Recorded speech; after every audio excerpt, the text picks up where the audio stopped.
Hi, welcome to my new video blog, Tracy's Trek. I'm your host, Tracy.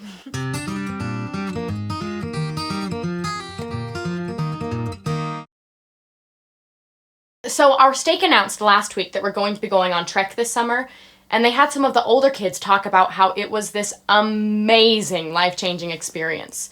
So I thought I would make a video blog to show you what Trek is like. And so you can see if I, your humble host, actually changed too. Since I'm doing this for personal progress, I get to bring my camera and document it all. For those of you who have never been on Trek, that's where the youth and the leaders go out and have these incredible spiritual experiences. And they go out and they pretend to be pioneers, and they pull handcarts and eat trail food and experience hardship.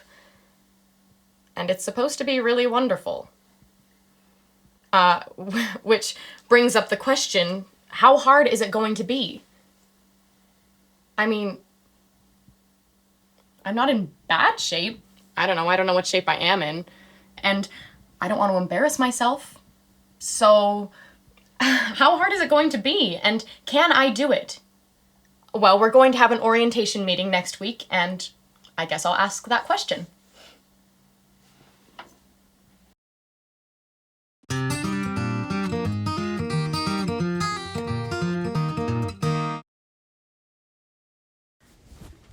Hi, welcome back. So, we went to the meeting and I asked the question how hard it was going to be. And Brother B, our trail boss, said, "Don't worry, you're going to have a lot of time to prepare." So I guess it's actually a pretty tough activity. Although we are going to have a lot of practice hikes to get us ready. And we're going on the first one in just a few minutes. But they also talked about all these other things you can do that can make Trek a really horrible experience. Like if you don't drink enough water and you get dehydrated, or if your shoes aren't broken in and you get blisters, or if you get dehydrated, or if you get really bad chapped lips, or if you get dehydrated, or if you forget your insect repellent and the mosquitoes get you. Oh yeah, and there was one more thing. Don't get dehydrated. Tracy, Miranda's here. Send her... Oh. This is my bestie, Miranda. Are you recording this? She's going on Trek too. Do you want to be on my Trek blog? Sure. What do I do? Just tell them what you learned in the meeting and what we're going to do. Something about water. And don't walk by the wheels or your foot will get run over. And don't get your skirt caught in the wheels, because otherwise you'll get your knickers in a knot. Our leaders said that proper footwear and socks are really, really important to help prevent blisters. So I went to a secondhand store and I found these boots. And while they are worn in, they still need to get used to me. They look like boats. Yes, they do. But they fit perfectly, and evidently that is what is important. Miranda, on the other hand, has decided to go with the tried and true running shoe. Mm-hmm. Tell us about them. They are the good kind. As you can see, purple. You know, if you're going to be on this blog, we're going to have to work on your presentation. So, our training goal is to build up until we can walk 3 miles an hour.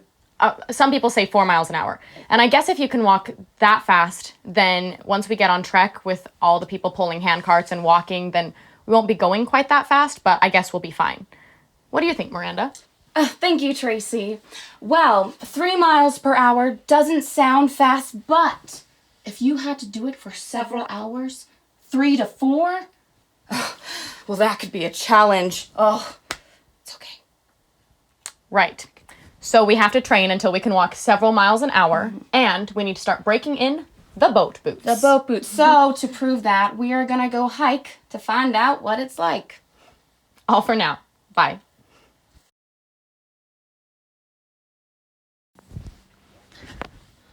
Oh my stars. Well, we did it. Mostly. Just bury me now. I mean, it was our first hike, so maybe we're not very objective, but the leaders were right. Our shoes need some breaking in. My dogs are barking. How are your feet, Miranda? I guess they don't hurt more than anything else. You know what surprised me? I think some of the leaders are in worse shape than we are. I don't want to name names, but I think we have some collective work to do. You know who you are. This also kind of reminds me of when my brother went on this 50-mile camping hike trip thing. And beforehand, they had to train a lot so that they could make the hike. So maybe Trek isn't just one event. Maybe it's building up the endurance before. Miranda, we've been thinking about this all wrong. We're on Trek right now. That's all for now. Bye.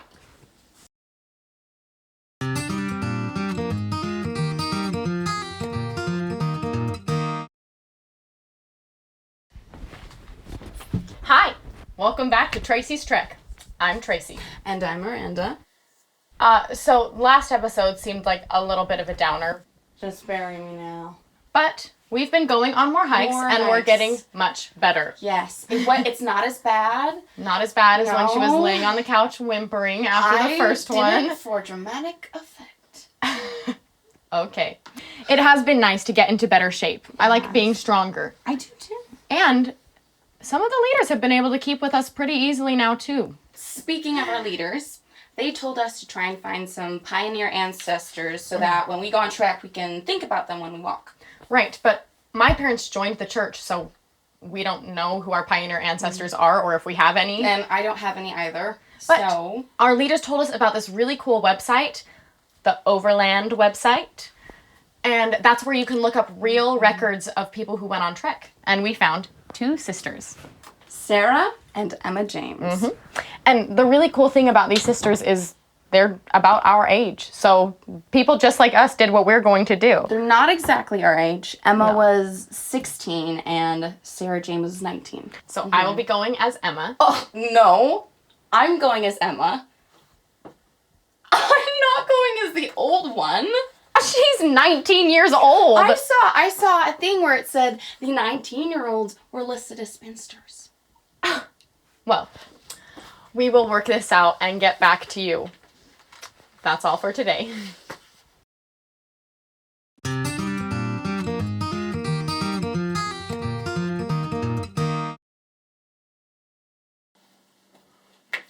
Hi, welcome back. I'm Tracy. I'm Miranda, walking for Emma and Sarah James. We're just a few days away from Trek, and we're all getting very excited, and we've been reading up on our new personas. And we found out that they are from England, and they were in the Willie Handcart Company, which was a hard trip. Yes, but they did make it, and they even wrote in their journal that they had a lot of fun, especially at the beginning. Until their shoes wore out, and they lost their oxen. Well, hopefully we won't lose our cows, and so far the boat boots are doing well. Oh, and they got some company today. Oh. We got the rest of our wardrobe. So now, not only do we look like pioneers, but we've learned that their clothes were very functional. Keeping fashion-conscious people at a distance. The bonnet and the long sleeves were used to protect from the sun. I will be wearing sunscreen nonetheless. And the skirts were actually cooler than wearing trousers. But you didn't want your skirt to be too long. Or they would drag, or you'd step on them, or it will get caught in the wheels. Right, you want it to be about mid-calf length. But it's so much easier if you just wore normal clothes, but you know. Well, I mean, I think it's pretty lame. I'm not crazy about it either, but I mean, it's not current, but everyone's going to be wearing it. Oh yeah, well, I'll look stupid wearing it. You'll look stupid? If you look stupid, everyone will look stupid. I'll be wearing it. The leaders are going to be wearing it. It creates an atmosphere, an ambiance, as the French would say. And besides, if I'm wearing it, you're wearing it. And this, scratchy sweater thing, if it gets cold.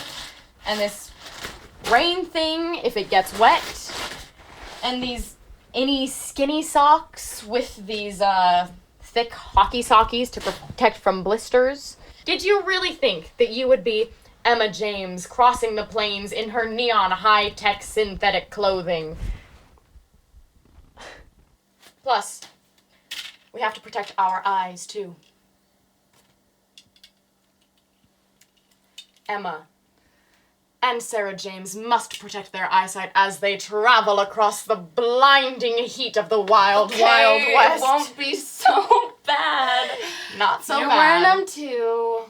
Be fine with your glasses. And your belt boots. Yes. Well, we'll see you next time on the trail.